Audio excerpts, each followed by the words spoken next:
2 വായനാ ദിനങ്ങൾക്കിടയിൽ വായനയുടെ ലോകം തുറന്ന് തൃശൂർ ജില്ലാ ജയിൽ.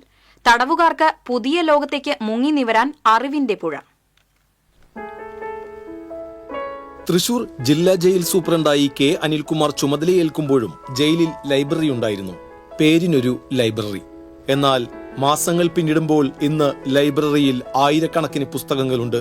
ലൈബ്രറിയിലെ അക്ഷരങ്ങൾ അടുത്തറിഞ്ഞ തടവുകാരിൽ ഇന്ന് കഥയും കവിതയും എഴുതുന്നവരുണ്ട്. 300-ലേറെയുള്ള തടവുകാരിൽ പുസ്തകങ്ങൾ വായിക്കുന്നവർ ഒട്ടനവധി. വായനയിൽ ആനന്ദം കണ്ടെത്തുന്നവർ ഇനി ഒരിക്കലും കുറ്റകൃത്യങ്ങളുടെ ലോകത്തെത്തില്ലെന്ന ഉറപ്പുണ്ട് സൂപ്രണ്ട് കെ അനിൽകുമാറിന്.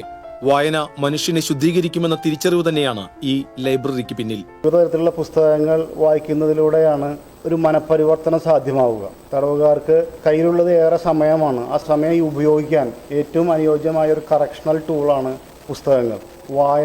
വായനയിലൂടെ മനസ്സിനെ വിമലീകരിക്കാൻ സാധിക്കും. വായന മരിക്കുന്നില്ല. പ്രത്യേകിച്ച് ജയിലുകളിൽ വായന പൂക്കുന്ന സ്ഥലമാണ്.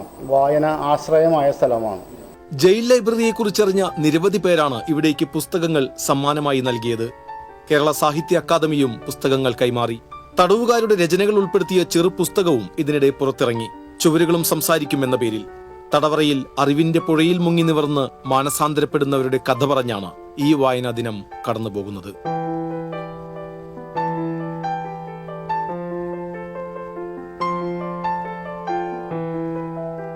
TCV തൃശൂർ.